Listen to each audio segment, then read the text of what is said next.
Į svečius mes eiti pratom ir kvesti, ir nekvesti, atkeliaujame bematant ir važiuoti, ir pesti. O, su bobutėm ir su dėdukais ir bobutėm, su žmonom ir be žmonų, trokštame visi, kad būtų ir skilandžio, ir dainų. Trokštame visi, kad būtų ir skilandžio, ir dainų. Viską bus? Ir skilandžio, ir dainų, ir dar ko? Viską bus. Čia viskų šie namai turi. Žinoma, šie namai viską turi. Sveiki. Oblio pyragėlis šį kartą svečiuojasi šitoj puikioj žemėje, Bačkonių žemėje.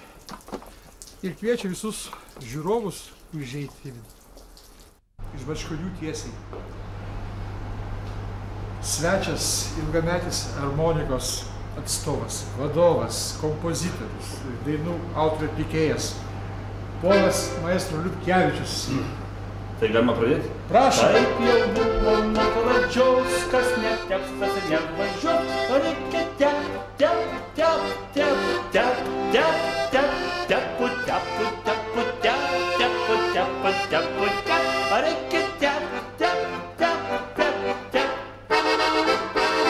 Pradam tep? Tepam.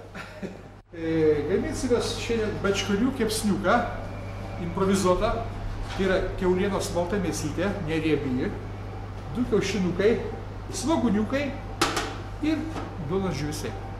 Prie šito pačio naudosime būtinai Santa Marijos prieskoniukus, sojos lašiukai, aliejukas ir tam tikri prieskoniai. Įkratomės prieskoniukų, Santa Marinačkos, druskytės truputėlį, sojos lašelių, 10-15, ko cukerčių. Kiškit rankas. Į tai makalot? Nu, makalokit, truputėlį pavirguoti. Nuo kelių metų jūs pradėjot visą savo muzikinę veiklą. Jeigu galime tai prisipažinti, nu, kaip mano anūkė sakė, 4. 4 metukai. Ir kas tai buvo per instrumentas? Harmonika.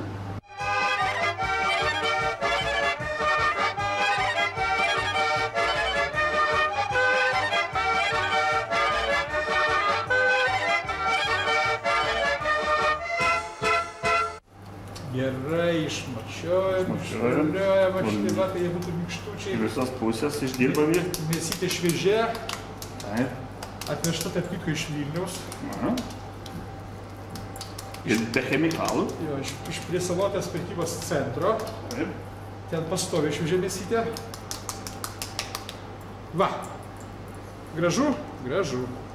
Viena pusytė, antra pusytė. Va, ir mes truputėlį taip dar pamasažuojam, kad įsigertų mūsų visos šiltos, geros jėgos. Šiuo momentu labai reikalingas Lietuvai. Dedam. O, pirmi muzikiniai garsai.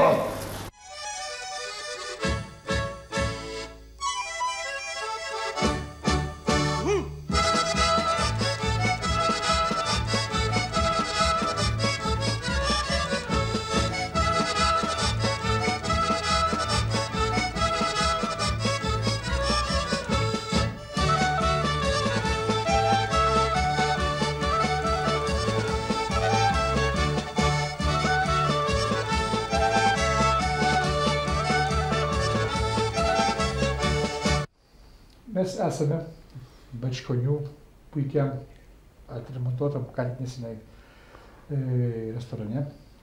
Ir kol mūsų maltinukai baigia jau kepti, mes norim paklausti.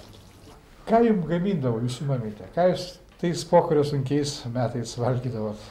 Kas buvo jūsų toks patiekalas galbūt jūsų šeimos, šeiminos? Mano tai pats geriausias patiekalas, kurį turbūt nereikėdavo gaminti, tai būtent pienas. Aš mėgdavau labai pieną gerti. Ir šiltą, šviežią. O jau turėjau draugą, kur gyveno kaime močiutė, tai mes eidavom pas jį. Ir močiutė taip pat žino, ateina anūkas ir su draugu Stasiu.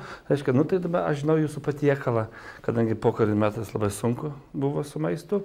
Tai reiškia, taip pat paimdavo, sutarkuodavo bulvytę, blinuką, aliejaus įpildavo ant aliejūko mažiukais blinukais ir truputį, kad paskrudinti būtų. O mes jau laukiam. Ir po to buvo pats didžiausias balis, kadangi jinai į spintelės paimdavo cukriuko, atnešė, tai man draugas sako, Stasy, paragauk su cukrum, kaip skanu blinai.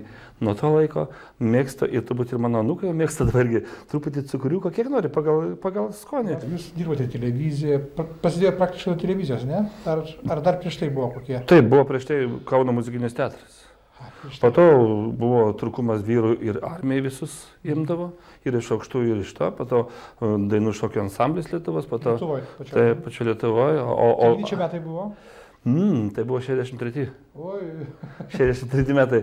O nuo 64 metų aš jau bendradarbiau su Lengvosios muzikos orkestru, o 69 įsikūrė armonikos ansamblis, dabar bus jau 99 metais armonikos ansambliui bus 30 metų. 30 metų. Taip, 30 metų. 30 metų. Tai mes 25 metį šventėme Australijoje. Australijoje? Taip, irgi pas lietuvis. O užtat man apie tos patiekalas labai daug šalių apkeliauta ir daug svečiuose būta ir daug visokių... Gal kas įstrigo iš kelionių? Įstrigo labai, žinot, Brazilijoje įstrigo, ten yra tokie patiekalai ratuku. Ir įsivaizduojat, ateini prie stalo ir atneša, matai kaip kepa, ir daug tų, reiškia, patarnautojų atneša kokie 48 patiekalai. Atneša ratukų, pavaišina visus, atpjausto po gabaliuką, kiek nori gali pjaustis, paskanauja ir toliau pamato, kad jau tas baigėsi, naujas patiekalas. Ir įsivaizduojat, net keista Brazilija, kur tiek daug labai yra žalumos, visko, reiškia, tai ten labai jau įdomiai tas ratukų. 48 patiekalai, įsivaizduojat, tai reikia pamažiuką gabaliuką ragauti, kad galėtum visus išragauti. Sakykite, o namie kas gamina pas jumis? Jūs pats ar žmona? Na, mano toks buvo mūsų labai žymus aktorius Čepaitis, jis sakydavo, aš esu labai didelis kulinaras. Na, kulinaras. Sako, na, ką tu moki? Sako, aš moku geriausiai išvirti vandenį arbatai.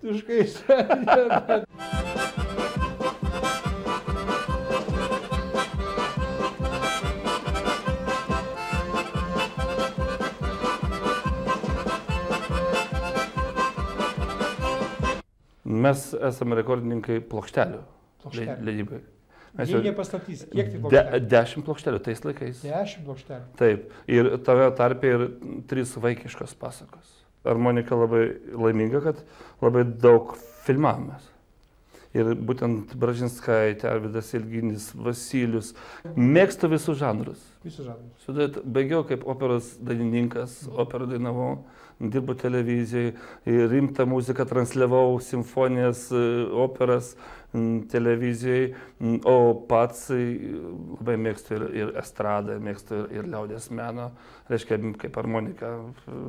Harmonika, žinai, visas yra fokusas tame, kad jeigu žmogus visapusiškai mėgsta kažkaip, tai gal jis ne tiek kritikuoja kaip kiti, ne. Vieną žanrą kritikuoja kitą. Jis yra tolerantiškesnis vienam žanrui, kitam žanrui, trečiam žanrui. Atleistas kartais būna valandų, kada švelnumo nebėra žiedų, kada širdis prityla mylima, lyg paukštė rudeniniu jausdama, lyg paukštė rudeniniu jausdama. Tai mūsų ateina kepsniukai, baltinukai, bačkonių. Ponia Milda, žiūrėk, čia dar gražiau pasidarė. Ką? Baltinukų, bet padarėm saviškų padažą. Padažą. Ko padažiukas? Grybai, lietynės, savinės. O čia dar ir morkytės yra, ką? Ir žirneliai, ir garnyras visas, aha, ir bulvytės. Ačiū labai. Pomidoriukai. Dėkui. Ačiū labai, ačiū. Bandam?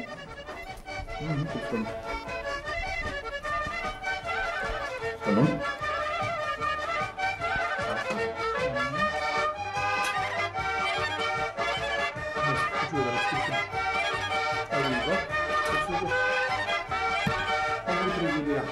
Iš Bačkonių svečiavosi maisto Stasys Jurkevičius. Ir ponas Obuolys Obuoliukas. Ačiū, malonu. Visiems geros paties, geros sveikatos. Jūsų artėčių. Sudė.